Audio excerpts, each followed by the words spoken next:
je suis un cinéaste belge, par ailleurs professeur, photographe, voilà, producteur, journaliste. Et je fais des films, j'ai fait des études de cinéma de 69 à 73 en Belgique. Et depuis lors, j'ai pas mal bourlingué dans le monde puisque j'ai fait des films sur les 4 continents. Je pense que ça vient déjà de mon désir de faire du cinéma. D'abord, j'étais passionné par la photo. Je parcourais pas seulement les rues du bassin industriel de ma ville d'origine, qui est Charleroi, qui est une ville qu'on appelle le Pays Noir. Mais je parcourais les usines, les mines, voilà, tous les lieux de la vie sociale. C'est ce qui m'a entraîné à faire du cinéma. J'avais hésité entre sociologie et cinéma, j'ai fait cinéma. Voilà, et puis la passion du monde, mais j'ai fait deux films de long métrage de fiction quand même. Ouais, mais c'est vrai que ça commence à dater. Donc j'ai commencé très jeune un long métrage de fiction, je n'avais pas 30 ans. Et quand même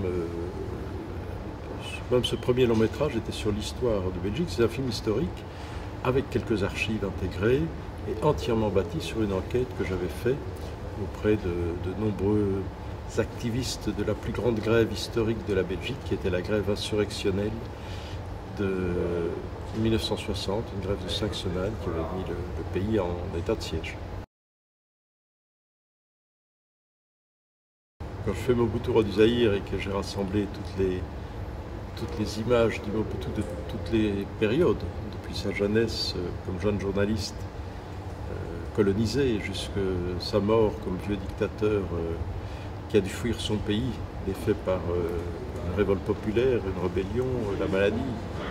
Voilà, il y a le poids du personnage, il y a le poids de l'histoire qui est là, et on appelle un chat en documentaire. On ne tourne pas autour des mots. Alors c'est vrai qu'il y a des grandes fictions sur Mitterrand, sur JFK, etc. Donc on peut aussi en fiction redonner cette densité des personnages et de l'histoire, mais je suis presque convaincu que le documentaire a une force dans le sens du dossier et de vérité bien supérieure, qu'il interpelle plus durement les sociétés.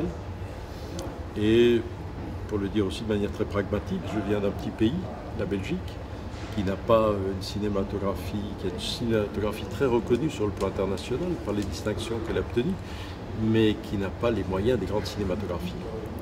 On n'est pas la France et bien sûr pas les États-Unis. Donc faire un film de fiction tient un peu du miracle chez nous, alors il faut faire quelque chose de très intimiste à la manière des Frères Dardenne. 3 personnages dans une commune ouvrière aujourd'hui. Ça ne pose pas de problème. Faire des films d'envergure sur les sujets et sur l'histoire, j'en ai fait, mais ça demande une mobilisation, une patience, une énergie que je n'ai peut-être pas. C'est pas que j'ai pas l'énergie, j'ai pas la patience. Voilà. Et donc en Belgique, faute de budget sûrement, je pense que quelques auteurs aujourd'hui ont une reconnaissance dans le documentaire. C'est un débat de fond d'ailleurs, intéressant. Hein. Oui, le reportage est plus lié à l'actualité et à l'explicitation et à l'information. Voilà, il doit donner des choses certifiées, objectives et d'abord informer. Le documentaire, c'est une dramaturgie, c'est une écriture d'auteur qui établit un regard singulier, particulier, qui peut s'autoriser la subjectivité dans une écriture spécifique, originale. Donc il y a une démarche esthétique singulière à chaque documentariste.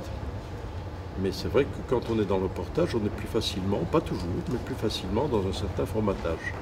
Envoyé spécial, nécessairement, doit être dans un formatage de rythme, de narration, de contenu, d'information.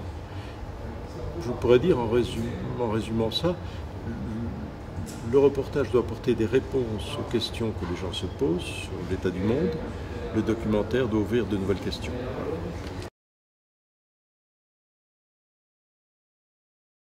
D'abord, cette question de légitimité est une fausse question. C'est une fausse question. Oui, on est des professionnels, simplement. On est des citoyens du monde qu'un Africain fasse un film sur les guerres ethniques en Belgique entre les Flamands et les Wallons, je trouve ça beaucoup plus légitime personnellement que ce soit un Belge, parce qu'il aura le recul, l'humour, et c'est l'ancien colonisé qui regarde son ancien colonisateur. Donc ça, je trouve que ces regards décalés sont riches justement de création, totalement. Mais il est en plus clair au Congo, et la réponse sort d'elle-même, mais n'importe quel Congolais la donnera évidemment, que ce que je fais au Congo, un Congolais ne peut pas le faire. Pour différentes raisons. D'abord parce que s'il est d'une ethnie, il n'est pas d'une autre ethnie. Dans un pays très divisé à ce niveau-là, quand j'ai fait Congo River, j'ai traversé le pays.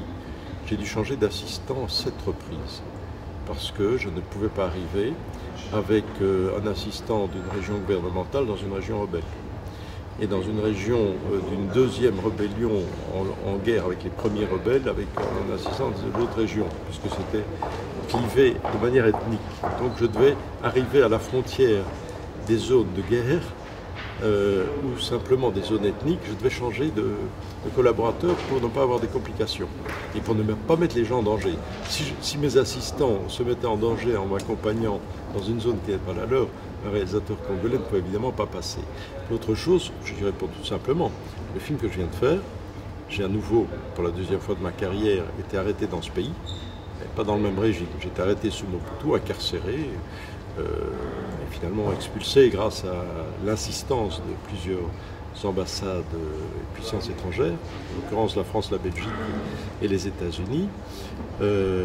Et donc j'ai pu échapper à une condamnation puisque l'arrêté les raisons de l'arrestation actées étaient bien activité suspecte d'intelligence pour le compte d'une puissance étrangère. Je suis à nouveau arrêté ici et expulsé au mois de juillet. Mon film est interdit et poursuivi en justice en Belgique. Les autorités congolaises vont... Le général Numbi, le général en chef de la police congolaise, me poursuit en justice en Belgique. Imaginez un Congolais. D'ailleurs, il suffit de regarder la presse congolaise. Ce que j'aborde, de la manière dont je l'aborde, les journalistes congolais ne peuvent pas le faire. Ce qu'ils peuvent faire, c'est discrètement, informellement, me donner des informations qu'ils ont pour que moi je puisse les rendre publiques. Parce que j'ai un passeport, un billet d'avion, et parce que maintenant je suis en exil. C'est un pays qui m'est cher et dans lequel j'étais d'ailleurs résident.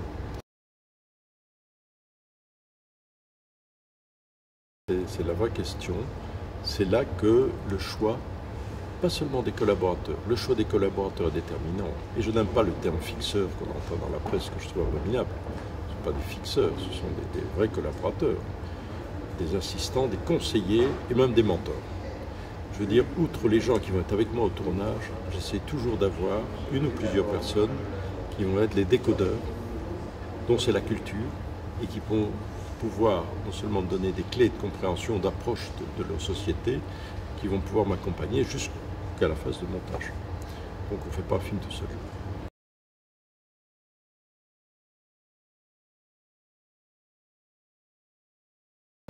Ouais, je dois entrer dans son cercle. Je dois entrer dans le cercle du pouvoir, c'est une évidence. Je crois que vous devez voir le film Katanga Business, parce que là j'ai dû entrer dans le cercle des pouvoirs. Donc à la fois des grands patrons asiatiques, des grands patrons nord-américains, du FMI, Banque mondiale, et du pouvoir politique congolais. Oui, il faut entrer dans le cercle. Je dirais quelque part, il faut être le ver dans le fruit. Et garder son indépendance. Donc c'est cet équilibre qui est difficile à trouver. On entre dans des relations privilégiées et on doit garder son indépendance journalistique nécessairement. Donc voilà. Quid du hors-champ quand vous avez une discussion avec lui sur la situation au Congo, sur votre point de vue sur la politique qu'il mène dans sa région? Oui, on en parle. Et il vous entend, il vous écoute moi je l'écoute et il m'écoute, oui, je pense. Oui. Oui, mais avec parfois comme dans toute relation comme ça, elles peuvent être tumultueuses. Moi j'ai fait les 2 derniers voyages que j'ai fait au Congo avec une équipe pour aller à sa rencontre. Je ne suis pas parvenu. Il a esquivé à 2 reprises. Voilà, bon, c'est comme ça. Maintenant il revient vers moi parce que le film sort.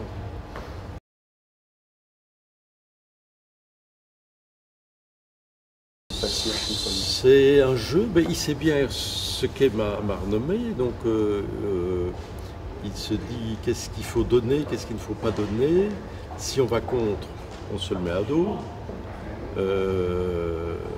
Mais il ne faut pas non plus, il faut arriver à neutraliser certaines choses. Je pense que c'est un jeu normal d'un politicien par rapport à un cinéaste ou un journaliste. Il veut évidemment donner une belle image de lui-même, une bonne image de lui-même. Ce qui est légitime aussi à tout le monde. Hein. Je veux dire, là, il n'y a pas de... Tout être humain ne cherche à donner, sauf exception rarissime et un peu perverse, qu'une bonne image de lui-même. Donc voilà. Après, il faut savoir jusqu'où peut jouer dans des États comme le Congo, qui sont déjà une démocratie, et le mot démocratie est déjà un peu de trop. Voilà, jusqu'où on va me laisser aller, et puis on ne m'a pas laissé aller jusqu'au bout, puisque pour la deuxième fois, quand même, j'ai été arrêté, expulsé de ce pays. Donc à un moment donné, on dit halte là, on ne veut plus de vous ici. Et voilà, bon, ceux qui ne savaient sans doute pas quand ils m'ont expulsé, l'expulsion ne vient pas de Moïse Katumbi, hein, elle vient de plus haut encore, mais ce qu'ils ne savaient pas, c'est que m'expulser n'allait pas me réduire au silence. Et que j'avais un deuxième film dans mes cartons que j'allais sortir. Bon, je suis un peu stratège, je fais ce métier depuis assez longtemps pour savoir que quand j'allais aller au Congo présenter chez Beya, les choses avaient mal tourné. Je ne savais pas que j'allais être aussi vite expulsé, mais ça allait mal tourner pour les gens qui allaient essayer de rendre public ce film qui n'était pas bienvenu et qui dérangeait le pouvoir. Donc j'avais déjà finalisé quand même tous les tournages et toutes les archives que j'avais besoin pour faire le film sur Moïse. Si je retourne aujourd'hui, je n'ai pas de visa, je ne suis pas prêt d'en avoir un. Mon passeport est toujours à l'ambassade depuis des mois, ça ne changera rien. François Hollande a fait en sorte que je l'aie. Il a même obtenu, via sa ministre de la francophonie, la promesse formelle publique, annoncée dans les médias, que j'allais l'obtenir avant sa visite. Cette promesse n'a pas été tenue comme bien d'autres promesses, d'où d'ailleurs la froideur de François Hollande lors de son séjour au Congo, et le fait qu'il a, et ça j'avoue que c'est une certaine fierté pour la France, que je ne suis pas français, mais je trouve qu'il a eu ce courage, lors de son bref séjour à Kinshasa, d'inaugurer une salle Floribert Chebeya, du nom de ce grand militant des droits de l'homme assassiné. Et donc, voilà. Donc je ne suis pas prêt d'y aller parce que je n'ai pas de visa, parce qu'on m'y attend en même temps pour me faire un procès et pour m'arrêter dès mon arrivée, et parce que mes amis congolais m'ont bien dit que le danger était plus qu'un procès et plus qu'une arrestation, était fondamental, puisque même, je peux vous dire qu'un journaliste assez reconnu sur la place m'a déjà 2 fois averti que des réunions avaient eu lieu dans certains cercles pour parler d'un éventuel empoisonnement. Il faut être prudent. Alors non, ça ne sera jamais terminé. Un pays où on a passé 20 ans de sa vie, on a fait des documentaires et dont on fait partie de l'histoire, il fait partie de mon histoire, il ne peut pas être oublié. Mais c'est vrai que je me passionne pour d'autres pays et je suis très content d'aller vers d'autres horizons. J'ai une certaine lassitude. La lassitude vient de l'histoire qui se répète. J'ai filmé, lors de mon premier film en 91, des scènes de mobilisation populaire et d'enterrement de militants assassinés de l'opposition. À l'époque, les opposants étaient ceux qui sont aujourd'hui au pouvoir. Et je refais les mêmes scènes aujourd'hui. On ne peut pas se dire que l'histoire va toujours se répéter, que nécessairement les opposants d'un jour deviennent les oppresseurs du lendemain, que l'Afrique est condamnée au phénomène Gbagbo. J'espère quand même qu'il y a un autre espoir que ça et qu'on pourra un jour avancer. Donc il faut continuer. De toute façon, ce rapport de force entre opprimé et oppresseur, il est universel, intemporel. Donc voilà. Mais c'est vrai qu'il y a une lassitude à voir que les choses n'ont pas avancé. En 20 ans, ce pays s'est enlisé encore davantage. C'est invraisemblable parce que c'est un véritable Eldorado, c'est un des pays les plus riches du monde et qui a tout pour réussir.